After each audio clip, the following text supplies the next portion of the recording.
کے کہا ربنا وجعلنا مسلمین لک ومن ذریتنا امتا مسلمتا لک، اے میرے اللہ میں اپنی محنت کے بدلے تجھ سے چاہتا یہ ہوں کہ ہم دونوں باپ بیٹوں کو مسلم بنا دے۔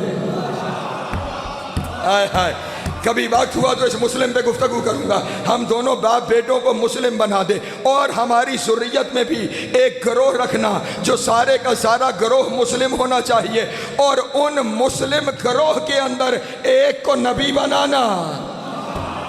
ہائے ہائے، نہیں توجہ فرمائی، ہماری امت میری ذریت میں ایک گروہ ہو کہ جو گروہ مسلم ہو ان میں نبی بنانا۔ اس کا مطلب یہ ہوا جن میں نبی بنایا گیا وہ نبی بننے کے بعد مسلمان نہیں ہوئے، وہ پہلے سے مسلمان تھے۔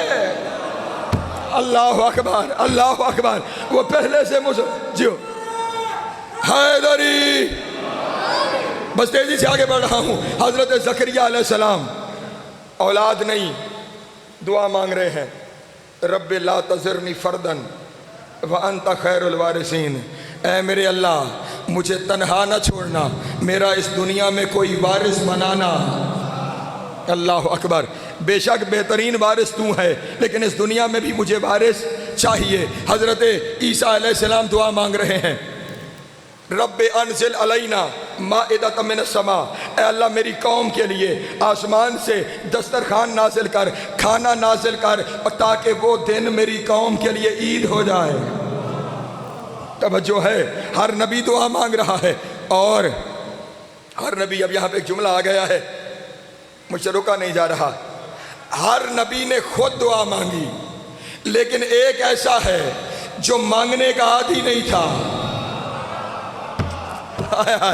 ہر نبی خود دعا مانگ رہا ہے، لیکن ایک ایسا ہے کہ جو مانگنے کا عادی نہیں تھا، لیکن اس کی زبان سے نکلے ہوئے لفظ اللہ کو بڑے پسند تھے، اس لیے کہا اے میرے حبیب کل فرما دیجئے رب زدنی علما۔ اس کی زبان سے دعا کے لفظ خود جاری کروائے۔ توجہ، ہر نبی دعا مانگتا رہا، ہر نبی دعا مانگتا رہا، جب نبی کا دعا کے بغیر گزارا نہیں تو امتی، آئے ہائے، نبی کا گزارا نہیں تو پھر امتی کے لیے بھی دعا ضروری ہے۔ اور ویسے بھی اللہ نے قرآن میں شرط رکھی ہے، جس آیت کو میں نے سرنامہ کلام میں تلاوت کرنے کا شرف حاصل کیا، خداوند عالم نے ارشاد فرمایا میرے حبیب اگر یہ میرے بندے تجھ سے میرے بارے میں سوال کریں نا تو انہیں کہنا میں تمہارے قریب ہوں۔ اللہ اکبر، اگر بندے سوال کریں تو انہیں کہنا میں تمہارے قریب ہوں، انی قریب، میں تمہارے کتنا قریب ہے میرے اللہ؟ فرمایا انی اقرب الیکا من حبل الورید، میں تمہاری شہرگ سے زیادہ تمہارے قریب ہوں۔ توجہ، شہرگ سے زیادہ قریب ہوں، لیکن توجہ ایک شرط رکھ رہا ہے، وہ جو شہرگ سے زیادہ قریب ہے نا وہ کہہ رہا ہے اجیبو دعوت الداء اذا دعان، میں ہر ایک کو جواب دینے کے لیے تیار ہوں، لیکن جواب صرف اسے دوں گا جو پکارے گا۔ توجہ عزیزان محترم، جواب ہر ایک کو جواب دینے کے لیے تیار ہوں، لیکن صرف جواب دوں گا اسے جو پکارے گا۔ توجہ، جو پکارے گا، جو پکارے گا، جو مجھ سے دعا کرے گا میں صرف اسے جواب دوں گا۔ اس کا مطلب یہ ہوا اللہ صرف اسے جواب دیتا ہے جو اللہ سے مانگے۔ توجہ، جو اللہ کو پکارے صرف اللہ اسے جواب دیتا ہے۔ اب یہیں پہ ساری تقریر بھول جانا، لیکن اب جو جملے کہنے جا رہا ہوں ان جملوں پہ میرے ساتھ شامل ہو جانا۔ میرے اللہ وہ تو تیرے نبی تھے، ان کے پاس وہ لفظ بھی تھے، ان کے پاس وہ طریقہ بھی تھا کہ جن لفظوں کے ذریعے تجھے پکارا جائے، جس طریقے سے تجھے پکارا جائے، لیکن میرے اللہ ہم تو گناہگار بندے ہیں نا، ہم نہیں جانتے وہ لفظ کیا ہیں جن لفظوں سے تجھے پکارا جائے۔ ہمارے پاس وہ طریقہ بھی نہیں ہے جس طریقے کی ہمیں خبر ہو کہ جس طریقے کے ذریعے تجھے پکارا جائے۔ نانا، جس دنیا میں رہتے ہو یہاں اگر کوئی صاحب مقام و مرتبہ ہو اسے کوئی سیدھا اس کے نام سے نہیں بلاتا۔ نہیں توجہ فرما رہے؟ سرکار یہاں پہ تھوڑی دیر پہلے تشریف فرما تھے، شیر بادشاہ سرکار، مریدین بھی تشریف فرما ہوں گے، انہیں جب بلاتے ہیں تو 10 القاب کے ساتھ پھر نام لیا جاتا ہے۔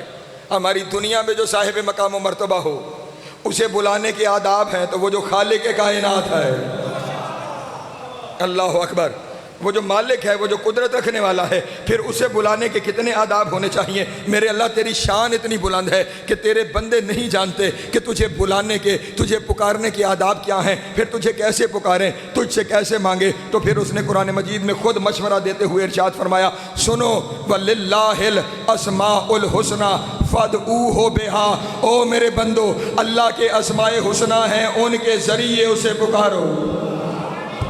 آئے ہائے، وَلِلَّهِ الْأَسْمَاءِ الْحُسْنَى فَادْعُوهُ بِهَا، اس کے اسماء حسنہ ہیں، ان کے ذریعے اسے پکارو۔ شیعہ سنی دوست بیٹھے ہوں گے، میرے سامنے ایک جملہ ہے، صرف سوچ کے لیے چھوڑ کے جا رہا ہوں، گھر جا کے سوچنا کہ فقیر نے کیا کہا تھا، اور پھر اگر بات سمجھ میں آ گئی تو اس فقیر کے لیے دعا کرنا۔ اگر میں اپنے بارے میں کوئی مشورہ دے رہا ہوں، اپنے بارے میں، مثلا میں کسی کو کہوں اگر کسی نے مجھے مجلس میں بلانا ہے تو وہ دلدار صاحب سے رابطہ کرے، یہی طریقہ ہوگا نا۔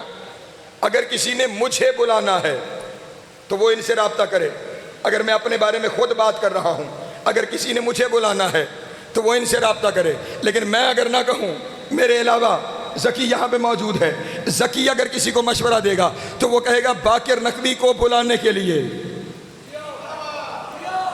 توجہ اذان محترم، جب میں کہوں گا تو مجھے بلانے کے لیے کہوں گا، جب یہ کہیں گے تو یہ مجھے نہیں کہیں گے، یہ کہیں گے باقر نقوی کو بلانے کے لیے، دلدار شاہ صاحب سے رابطہ کیا جائے، دلدار صاحب سے رابطہ کیا جائے۔ اب جملہ میں نے صرف اتنا کہنا ہے، اگر یہ جو جملے ہیں یہ اللہ کے ہوتے، کہ اللہ کہہ رہا ہوتا کہ اگر مجھے بلانا ہے تو میرے اسماء حسنہ سے بلاؤ، تو اللہ یوں کہتا اگر مجھے بلانا ہے تو میرے اسماء حسنہ سے بلاؤ۔ لیکن اللہ یہ نہیں کہہ رہا کہ اگر مجھے بلانا ہے تو اسماء حسنہ سے بلاؤ، بلکہ کہا جا رہا ہے وَلِلَّهِ الْأَسْمَاءُ الْحُسْنَى فَادْعُوهُ بِهَا، اللہ کے اسماء حسنہ ہے، اسے بلانا ہے تو ان کے ذریعے سے بلاؤ۔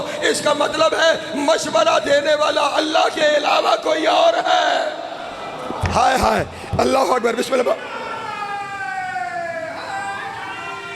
یا ایک صلوات پڑھیں بآواز بلند محمد وآل محمد۔ اگر یہ آپ نے بلند پڑھی ہے تو ایک آہستہ صلوات پڑھ دیں محمد۔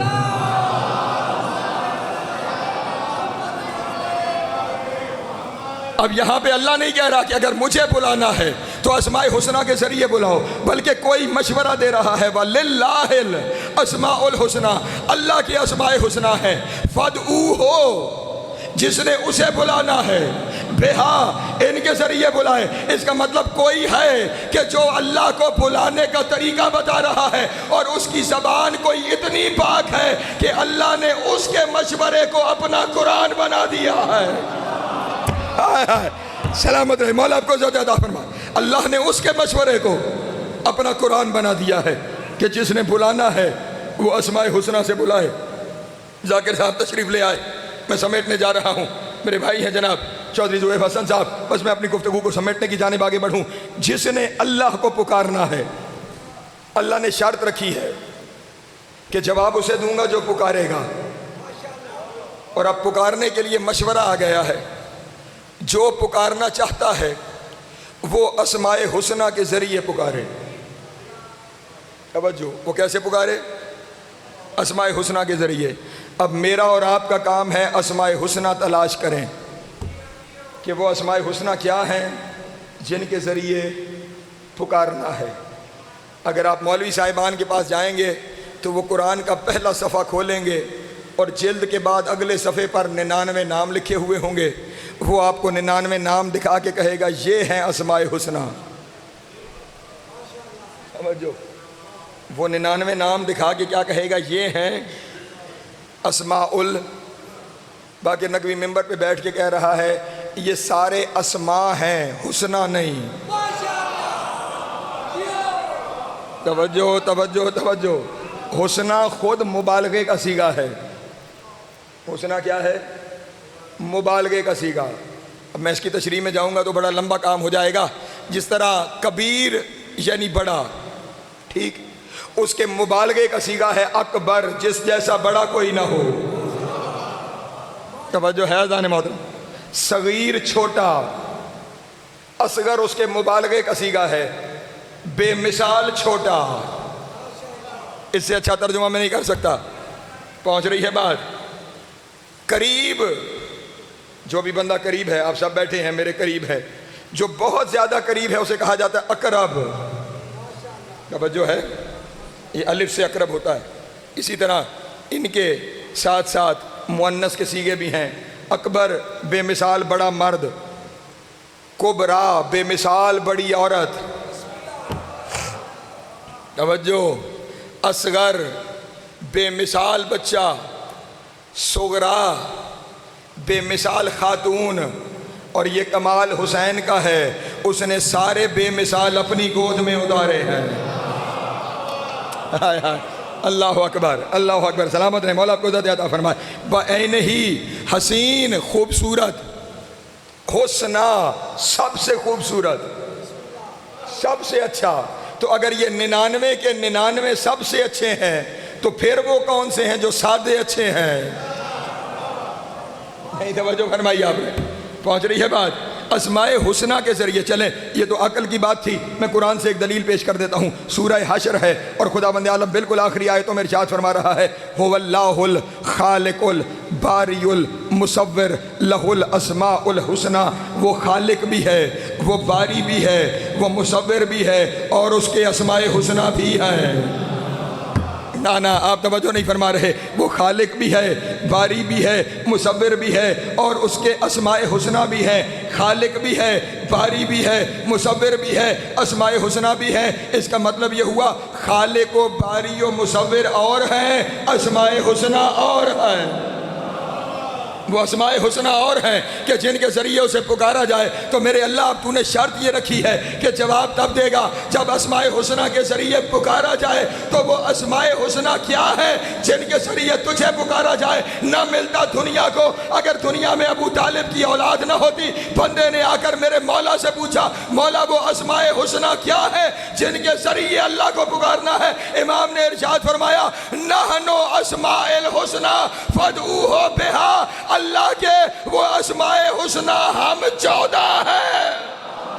اللہ اکبر. اللہ جی حیدری، اللہ کے وہ اسماء حسنہ ہم 14 ہیں. ہمارے ذریعے انہیں پکارو. اور اب یہاں پہ اس جملے پہ گفتگو سمیٹنے جا رہا ہوں. یہ مشورہ صرف مجھے اور تمہیں نہیں ہے کہ اگر اللہ کو پکارنا ہے تو ان 14 کے ذریعے پکارو، بلکہ ہر نبی کو بھی حکم یہی ہے. آدم کو جب زمین پہ اتارا گیا، حضرت آدم اتنا روئے، اتنا روئے، زمین کے گڑھے ان کے آنسوؤں سے بھرنے لگے. جی میں کیا کروں، لفظ اتنے کھلتے ہیں اور تشریح طلب ہوتے ہیں. یہ جو کعبہ ہے نا بھائی، جو خانہ کعبہ، اس کعبے کی نیچے کی وہ جو پورا شہر ہے وہ مکہ کہلاتا ہے. جو کعبے کی نیچے کی زمین ہے وہ بکہ کہلاتی ہے. شہر مکہ ہے، جو کعبے کے چھت کے نیچے زمین ہے وہ بکہ ہے. اپنی طرف سے نہیں کہہ رہا، قرآن کی آیت ہے، ان اول بیت وضع للناس للذی ببکۃ مبارکا وہدی للعالمین. وہ جہاں ہم نے اپنا پہلا گھر بنایا ہے وہ سرزمین بکہ ہے. اسے جانتے ہیں بکہ کیوں کہتے ہیں؟ بکہ نکلا ہے بکا سے. جہاں حضرت آدم بیٹھ کے روتے رہے وہاں کعبہ ہے. آج کے بعد رونے کو بدعت نہ کہنا. ہائے ہائے، ہاں، جہاں روتے رہے اس طرف رخ کر کے عبادت ہو رہی ہے. وہ اتنا روئے کہ وہ گڑھے بھرنا شروع ہو گئے. اتنا روئے گڑھے بھرنے لگے. جبریل نازل ہوئے اور آ کر کہا، اللہ کے نبی تو بڑا رو رہا ہے، تو بڑا رو رہا ہے، لیکن اتنا یاد رکھنا وہ جو اللہ ہے نا وہ تمام تر تغیرات سے بالا تر ہے. اس میں کیفیتیں نہیں ہوتی، اس لیے تیرے رونے دھونے کا اللہ پہ کوئی اثر نہیں ہونے والا. کہا پھر مجھے بتا کہ میں معافی کیسے مانگوں؟ جبریل نے پلٹ کر کہا، آدم بتانے کی ضرورت نہیں ہونی چاہیے تھی، لیکن تو نے پوچھ لیا تو بتا دیتا ہوں. وہ جن کے صدقے خلافت ملی تھی انہی کے صدقے معافی مانگ. اللہ اکبر، اللہ اکبر. سلامت رہے، مولا آپ کو عزت عطا فرمائے. جیو حیدری، وہ جن کے صدقے معافی ملی تھی انہی کے صدقے تجھے یہاں سب کچھ ملے گا. اور صرف آدم نہیں، ایک ضمانت سے آج کے دور کی بات کر کے سمیٹ لیا میں نے اپنا بیان. پچھلی صدی میں روس میں ایک جگہ کھنڈرات کی کھدائی ہو رہی تھی. وہاں سے کچھ لکڑی کی باقیات ملی. سائنسدانوں نے ریسرچ کر کے کہا یہ نوح کی کشتی کی واقعات ہیں. یہ کیا ہے؟ نوح کی، شامل ہو جائیں، سمٹ گیا بیان، مسائب بھائی پڑھیں گے.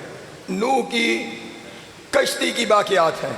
ریسرچ کرتے ہوئے انہی کشتی کے واقعات سے ایک تختی ملی، باقی ساری کشتی کی لکڑیاں گل سڑ گئیں، وہ تختی باقی ہے.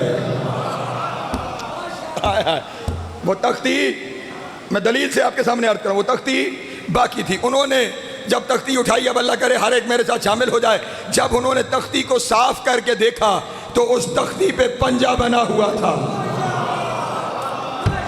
ہائے ہائے، توجہ، تختی پہ کیا ہے؟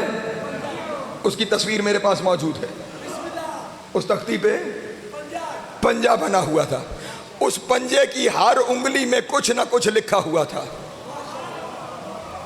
5 انگلیاں اور پانچوں میں کچھ نہ کچھ لکھا ہوا تھا. اب جو زبان تھی وہ آج کے دور کے لوگوں کو سمجھ نہیں آ رہی تھی.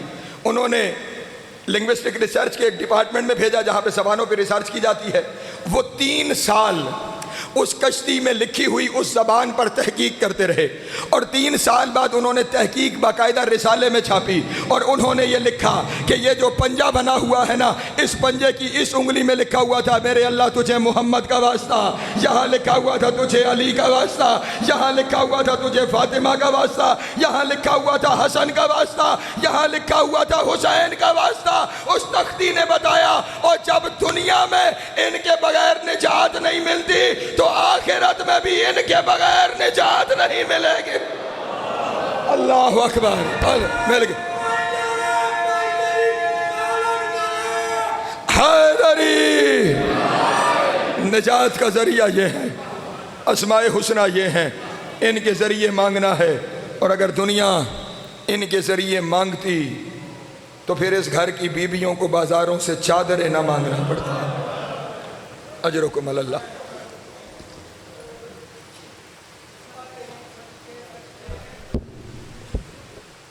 زیادہ سے زیادہ 1 منٹ اپنے حصے کی نوکری کے لیے سمیٹ لیا میں نے اپنے بیان کو. جن کے صدقے یہاں بھی نجات ہے، وہاں بھی نجات ہے، اسی علی و بطول کی بیٹی آ گئی شام کے بازار. اجرکم اللہ، اجرکم اللہ. رونے کے لیے اتنا لفظ کافی ہے، علی کی بیٹی اور شام کا بازار. اس سے آگے کچھ بھی نہ کہا جائے تو ساری زندگی رونے کے لیے یہ لفظ کافی ہے. شام کے بازار میں بدماشوں کا ہجوم کہاں، اور باپ کے سامنے بغیر چادر کے نہ آنے والی عالیہ کہاں. شام کا بازار شروع ہونے جا رہا تھا.